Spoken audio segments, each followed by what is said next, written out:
వెంకట గారు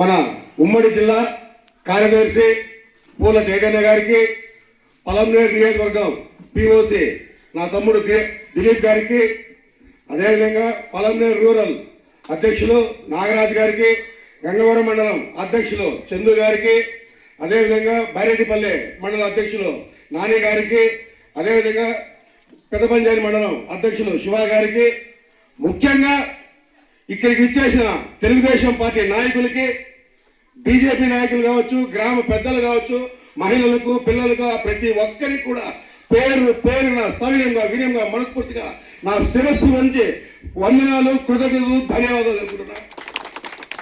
ముఖ్యంగా ఈరోజు నేను కట్టారపల్లి పంచాయతీకి రావడం నా అదృష్టంగా భావిస్తాను అనేసి కూడా నేను సగౌరవంగా తెలుపుకుంటున్నా.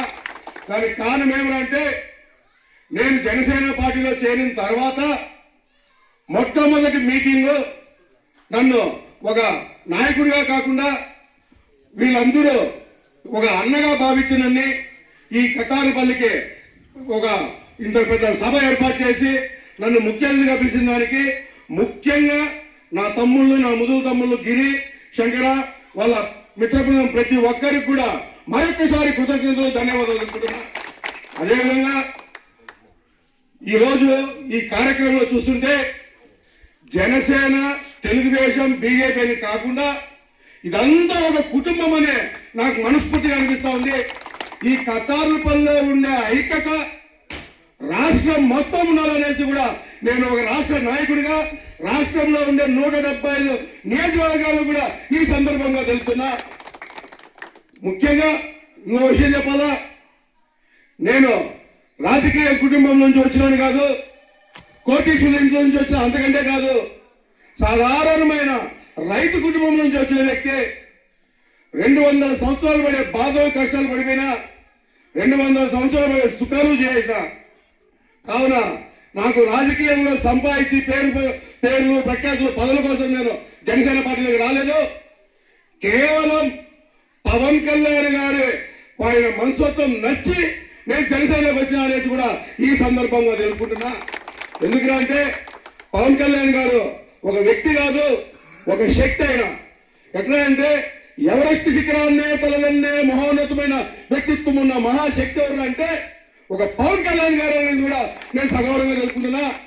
అంతటి గొప్ప వ్యక్తిని చంద్రబాబు నాయుడు గారు, లోకేష్ బాబు గారు కూడా వాళ్ళ ఇంట్లో ఒక కుటుంబ సభ్యుడిగా భావించి వాళ్ళందరూ కూడా ఎంతో ఐకమత్యంగా ఉన్నారంటే వాళ్ళని చూసి ఆ ఐక్యతకు అదే నిదర్శనం అనేది కూడా మనం తెలుసుకోవాలా. అదేవిధంగా నా రాజకీయ జీవితం 40 సంవత్సరాలు. నేను ముందు పుంగనూరు నివాసినే. పుంగనూరులో కొన్ని సంవత్సరాలు ఉన్నా. పుంగనూరులో ఒకసారి బై ఎలక్షన్ జరిగినాయి. ఆ బై ఎలక్షన్ లో అమరన్న ఫస్ట్ టైం ఎమ్మెల్యేగా పోటీ చేశారు. ఈడుండే తెలుగుదేశం నాయకుడికి అందరికీ తెలిసిన విషయం ఇదే. ఆ రోజు మేము తెలుగుదేశం పార్టీలో రావడం జరిగింది. ఆ రోజు అమర్నాథ్ రెడ్డి యువసేన అని నామకరణం చేసింది ఆకుల గజేంద్ర చేసే. మళ్ళీ ఒకసారి మీకు గుర్తు చేస్తున్నా, నేను రాజకీయం నేర్చుకునిందే అమరన్న దగ్గర, వాళ్ళ తండ్రి కీర్తిశేషు రామకృష్ణారెడ్డి గారి దగ్గర అనేసి కూడా సగౌరవంగా తెలుపుకుంటున్నా. ఈ రోజు కూడా కాదని మేము కొన్ని సంవత్సరాలుగా అమరన్న కానీ నేను కానీ సొంతము అన్నదమ్ముల వారు ఉన్నాం. ఈ రోజు కూడా అమరన్న నన్నే ఒక సొంత తమ్ముని వారే భావిస్తున్నాడు, అదేవిధంగా ప్రేమ నాకు చూపిస్తున్నాడు. కాబట్టి ఒక ఆర్టికల్ వాళ్ళకి చెప్తున్నా, మీరు ఎంతసేపు ఏం మాట్లాడినా మా ఇద్దరి గురించి వేస్ట్. మేమిద్దరము అమరన్న నాకు అన్న, ఆకులు ఏదైనా అమరన్న తమ్ముడు అనేసి కూడా మీరు గుర్తు పెట్టుకొని అక్కడక్కడ నోరు జారుతా ఉన్నారు. ఆ నోరు జారేది మానుకుంటే బాగుంటుంది. లేదంటే నా విశ్వరూపం నేను చూపించే ఘాటుగా మీకు సమాధానం చెప్తా అనేది కూడా ఈ సందర్భంగా తెలుపుకుంటూ, ముఖ్యంగా ఈ కటారపల్లి గ్రామంలో ఎవరికి ఏ బాధ వచ్చినా, ఏ సమస్య వచ్చినా, ఏ కష్టం వచ్చినా అది నా సమస్య, నా కష్టం, నా బాధగా భావించి నేను ఒక రాజకీయ నాయకుడిగా కాకుండా మీ అందరికీ ఒక కుటుంబ సభ్యుడిగా రాత్రి మొదలు నా జీవితాంతం ఉంటాయనేసి కూడా నాకు జన్మించిన తల్లిదండ్రులు సాక్షిగా ప్రమాణం చేస్తున్నా. ముఖ్యంగా ఈరోజు ఆడ దేవాలయం పిలిచినారు, ఆడ పూజలన్నీ కూడా చేసినారు, చాలా సంతోషం. ఈరోజు ఆడ పూజలు చేసి పవన్ కళ్యాణ్ గారికి ఆరోగ్యం బాగుండాలని కూడా పూజలు జరగడం జరిగింది. అదేవిధంగా నేను ఆడ మాటిచ్చా, ఇప్పుడు మీ అందరి ముందర మాటిస్తా ఉన్నా, ఆకుల గజేంద్ర గుర్తుగా లక్ష్మీ నరసింహస్వామి దేవస్థానానికి బలంగా ఏదో చేస్తా అనేసి కూడా మీ అందరికి మాటిస్తున్నా. అదేవిధంగా ఇక్కడ గ్రామ దేవత ఉన్నారు, ఆ గుడికి కూడా ఏదో ఒకటి నేను చేస్తా అనేసి కూడా మీకు మాటిస్తున్నా. ఖచ్చితంగా మీ అందరి సపోర్టే నా బలం.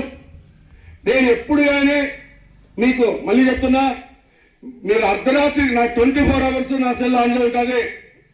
ఎవరికి ఇబ్బంది వచ్చినా, హాస్పిటల్స్ కావచ్చు, ఇంకోటి కావచ్చు ఏదైనా కానీ అర్ధరాత్రి ఫోన్ చేస్తే కూడా నేను ఖచ్చితంగా మీకు అందుబాటులో ఉంటా అనేసి కూడా మరొకసారి వినిపించుకుంటూ, ఇదే విధంగా మనం జనసేన పార్టీ వాళ్ళు కావచ్చు, తెలుగుదేశం పార్టీ కావచ్చు, బీజేపీ పార్టీ కావచ్చు, మనం అందరము కూడా కూటమి ప్రభుత్వాన్ని బలపరిచిన బాధ్యత ప్రతి ఒక్కరికి ఉందనేసి కూడా నేను సగౌరవంగా తెలుపుకుంటూ, చంద్రబాబు నాయుడు గారి నాయకత్వం, పవన్ కళ్యాణ్ గారి నాయకత్వం, లోకేష్ బాబు గారి నాయకత్వం, అదేవిధంగా మన ముద్దుల బిడ్డ, మన కుటుంబ సభ్యుడైన మన ఎమ్మెల్యే అమరన్న గారి నాయకత్వం కూడా మనం బలపరిచిన బాధ్యత ప్రతి ఒక్కరికి ఉందనేసి కూడా మరొక్కసారి మీకు సవినయంగా మనస్ఫూర్తిగా తెలియజేసుకుంటూ, ముఖ్యంగా కతారిపల్లిలో ఉండే గ్రామంలో ఉండే ప్రతి ఒక్కరూ రాజకీయాలకు అతీతంగా, కుల మతాలకు అతీతంగా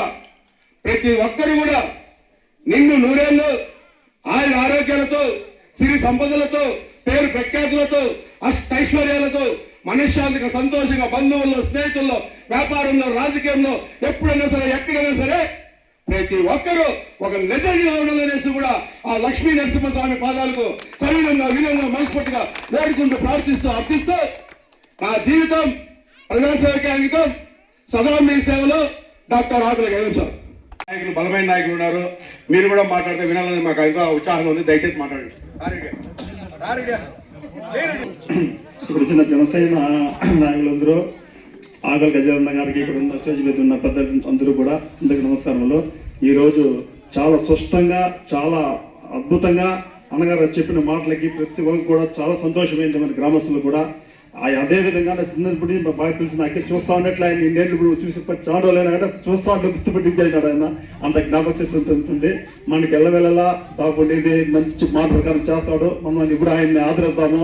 ఆయన మనకు కూడా ఎప్పుడు కూడా అంటారు, మనకంతా కలిసి మలిసి కూటమి ప్రభుత్వము ఇంత ఇదిగా చెప్పినారు కాబట్టి మనం ఎవరు కూడా వేరే విధంగా ఆలోచించుకోకుండా అంతా కలిసి మలిసి హ్యాపీగా అందరూ చేసుకోవాలని కోరుకుంటూ ఇప్పుడు వచ్చేందుకు చేస్తాం.